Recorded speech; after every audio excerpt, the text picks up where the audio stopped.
All right, so why can stocks go down? Well, with health and tech, they've been on a decent rise, but not really. Well, kind of, yes. But when you look, they IPO'd around 5, okay? So this earnings news, we could see, and then DeepSeek and all those other things. Tariffs. I don't know why tariffs mess them up, but I think these guys have a big opportunity. Definitely think tomorrow people might, it really depends on how investors see these earnings. If hedge funds want to buy in, if big money investors want to get in, we shall see. But these earnings did not plummet them today. They are remaining steady, not a shoot or a plummet.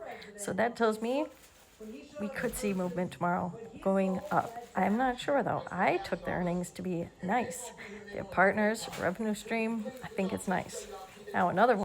All right, we have one like this, Surge Pays. Now they have lots of ups and downs, as you can see in their year chart. And they are down somewhat for the year. They had a long downswing, but today they're up. Why are they up?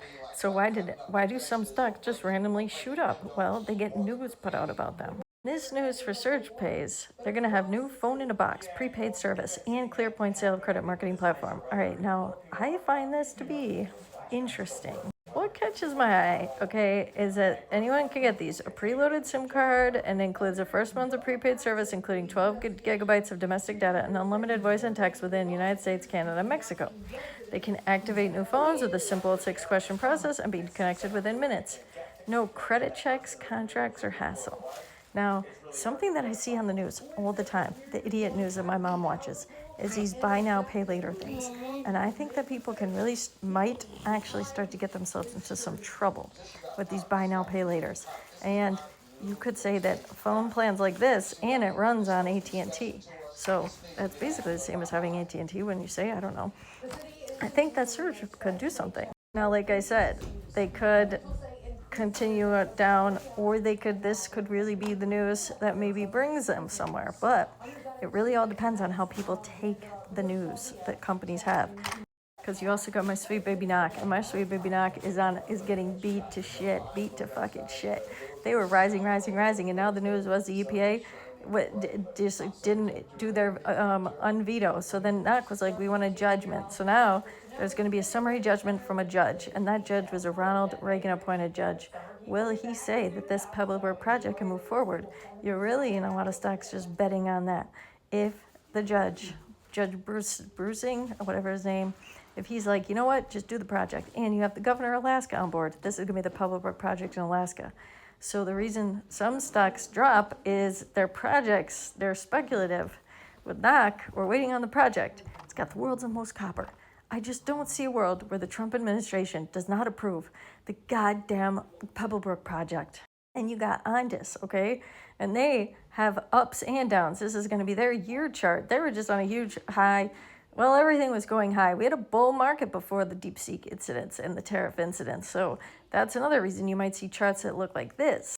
And this is Ondas today. So you would say, why did Ondas go up today? Well, they went up because the company had their outstanding convertible notes. So they got a nice cash position now.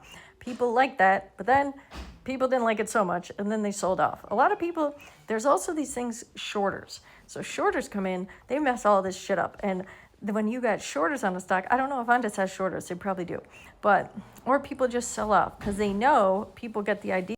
They just watch these charts and they realize that Ondas is an up and a downer. So maybe they think that Ondas is going to drop more, so they sold off, and then they'll plan to buy it back later. But I fucking hold ons. I hold pretty much my strategy. I'm a lazy person investor. I just get into things early, and then I hold them for the most part. Maybe I'll sell a little bit here or there, but I don't know. Sometimes I don't feel like it. And ONS, I think ONS is due for some big, beautiful bill money.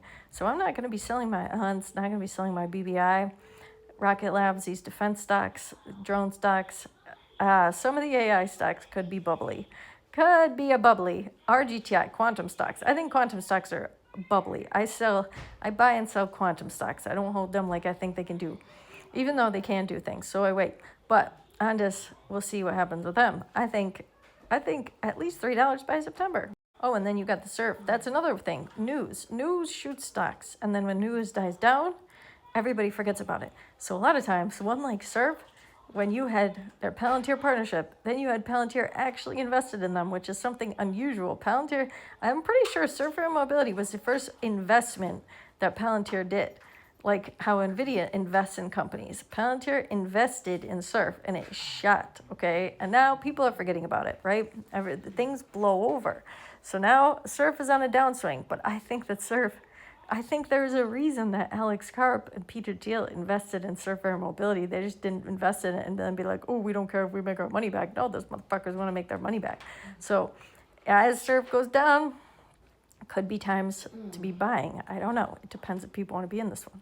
I think this one's kind of a nasty guy. But they're going to have those electric planes.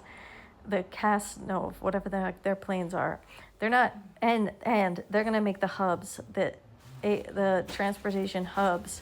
I think they're going to have a big role in that, where the Archer, Joby, Hover, if they get things, start to launch from. Because Archer and Joby can launch out of airports, but I think they'll have other places. Like, I don't know, these eVTOL type, but these wouldn't be an eVTOL. But anyways, I think these guys, they're going to go down, but I do think they go back up.